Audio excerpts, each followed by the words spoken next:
విజయం సాధించింది. ఇరు రాష్ట్రాల ముఖ్యమంత్రులు కూర్చోబెట్టడం ఇది మొదటి విజయం. ఇది గతంలో ఎవ్వరు కూర్చోబెట్టలే. ఇరు రాష్ట్రాల ముఖ్యమంత్రులను కలపాలని ఎవరు అనుకోలే. సమస్యను చర్చించాలని ఎవరు అనుకోలే. కాబట్టి నిన్న రెండు ఎజెండా తీసుకుపోవడంలో సమస్యలు పరిష్కరించడం ఈ చర్చించడం సాధ్యం కాదు. కాబట్టి కేంద్ర ప్రభుత్వము రెండు ఎజెండాలకు సంబంధించి వీటన్నిటి మీద ఒక కమిటీ వేయాలని చెప్పి నిర్ణయించింది. ఆ కమిటీకి వీళ్ళ ఎజెండా కానీ వాళ్ళ ఎజెండా కానీ రెండు రాష్ట్రాల వాళ్ళ ఎజెండాలను ఆ కమిటీ ముందు పెడితే ఆ కమిటీలో అంతా ఎక్స్పర్ట్స్ ఉంటారు.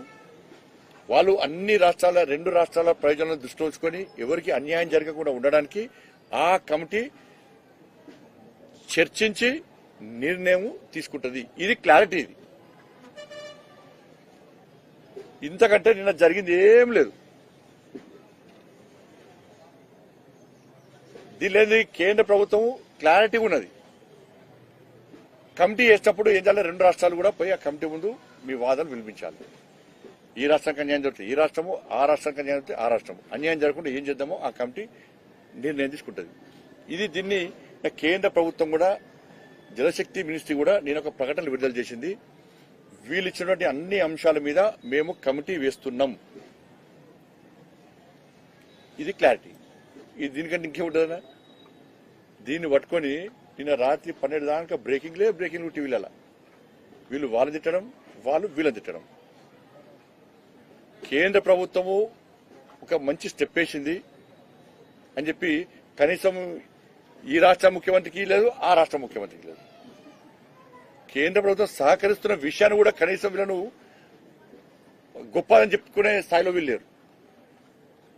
సరే, నిన్న తెలంగాణ రాష్ట్ర ముఖ్యమంత్రి గారు పెద్దన పాత్ర పోషిస్తుంది కేంద్రం అంటే సంతోషమే, సాధిస్తుంది దాన్ని. కానీ తిట్టుడు బంద్ చేయాలి, కేంద్రం తిట్టుడు బంద్ చేయాలి. మాకు రెండు రాష్ట్రాలు ముఖ్యం, ఈ రాష్ట్రం ఆ రాష్ట్రం కాదు.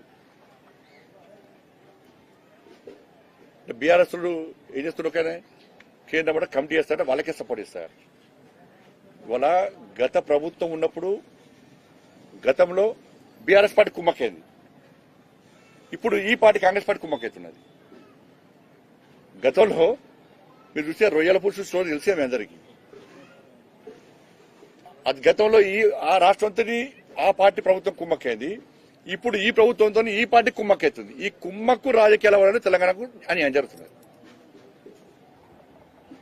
తెలంగాణ సమాజం ఆలోచించాలి. కుమ్మక్కు రాజకీయాలు కావాలన్నా కమిట్మెంట్ తో రెండు రాష్ట్రాల ప్రయోజనాలు కాపాడాలని చెప్పి ఆలోచించే భారతీయ జనతా పార్టీ ప్రభుత్వం మీకు కావాలన్నా ఆలోచించండి. ఇది కొత్త కొత్త నినాదాలకు కొత్త విధానాలకు ఆజ్యం పోసే పరిస్థితి దయచేసి తీసుకురావద్దు. ఇదే అలుసుగా తీసుకొని ఇదే అవకాశంగా తీసుకొని ఒక రకమైన మళ్ళీ ఉద్యమం స్టార్ట్ చేస్తే ఏం చేస్తారు మీరు? ఇలా తెలంగాణ ప్రజల బతుకు నాశనం చేయడం కారకులు ఎవరు? గతంలో మీరు చేసిన తప్పిదాలు, ఇప్పుడు కాంగ్రెస్ పార్టీ చేసిన తప్పిదాలు. ఎవ్వరు బతుకులన్నా ఈ 11 సంవత్సరాలు బాగుపడ్డాయా? ఈ సంవత్సరాల కాలంలో కాంగ్రెస్ పార్టీ ప్రభుత్వంలో ఏమైనా బాగుపడ్డాయా? వాళ్ళు బాగుపడుతున్నారు, వాళ్ళ కుటుంబాలు బాగుపడుతున్నారు తప్ప ప్రజలకు ఏ కోశానికి కనీసం న్యాయం జరుగుతలేదు. కాబట్టి రెండు రాష్ట్రాల ప్రయోజనాలను కాపాడే ఉద్దేశంతో ఇలా కేంద్ర ప్రభుత్వం ఇరు రాష్ట్రాల ముఖ్యమంత్రులను కూర్చోబెట్టి మొదటి విజయం సాధించింది. దానికి కమిటీ వేయబోతున్నది. ఆ కమిటీలో అన్ని విషయాలు చర్చించి అన్ని రెండు రాష్ట్రాల ప్రజల యొక్క ఆలోచనను వాళ్ళ ప్రయోజనాలను గుర్తించి అన్యాయం జరగకుండా చూసే ప్రయత్నం కేంద్ర ప్రభుత్వం చేయడానికి సిద్ధంగా ఉంది. ఇది వాస్తవం. దాంతోపాటు బీసీ రిజర్వేషన్ సంబంధించి నేను మళ్లీ డిమాండ్ చేస్తున్నా, పూర్తిగా 42% రిజర్వేషన్లను కేవలము బీసీలకు కేటాయించాలి. పూర్తి 42% బీసీలకు కేటాయించాలని చెప్పి భారతీయ జనతా పార్టీ డిమాండ్ చేస్తున్నది. మీరు పూర్తి 42% బీసీలకు కేటాయించండి.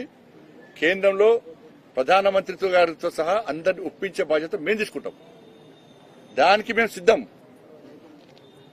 మీరు 10% ముస్లిం ఎట్లా కలుపుతారు? దేశ జనాభాలో రాష్ట్ర జనాభాలో 12% ముస్లిం జనాభా, సరే 12.53 ఉంటుంది. 12% ముస్లిం జనాభా.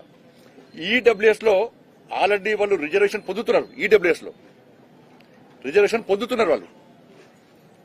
ఇవాళ 10% కూడా రిజర్వేషన్ ఇస్తే 12% ఉన్న ముస్లిం జనాభాకు అందరికీ రిజర్వేషన్ వస్తుంది.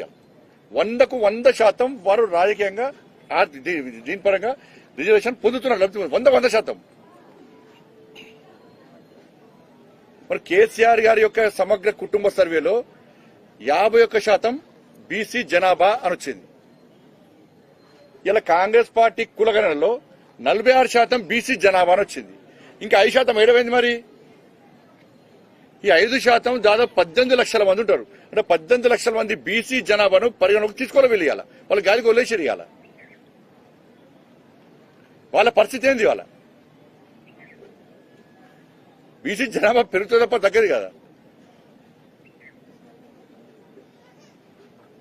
ఇలా కాంగ్రెస్ పార్టీ ఇచ్చే 42%లో 10% ముస్లిం తీసేస్తే ఇంకా 32%. బీసీలకు వచ్చేది 32% అయితే దానిలో గుర్తించండి గల ఆల్రెడీ నరేంద్ర మోడీ గారి ప్రభుత్వం 27% రిజర్వేషన్ సౌకర్యం కల్పిస్తున్నది. ఎంత? 27%. 27% తీసేస్తే ఇంకా 32 ఇంకెంత? 5%. అంటే కాంగ్రెస్ పార్టీ ప్రభుత్వం బీసీలకు ఇచ్చేది 5%.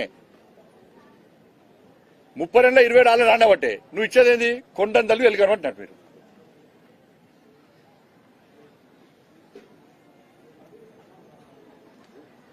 మత ప్రాతిపదికన రిజర్వేషన్లను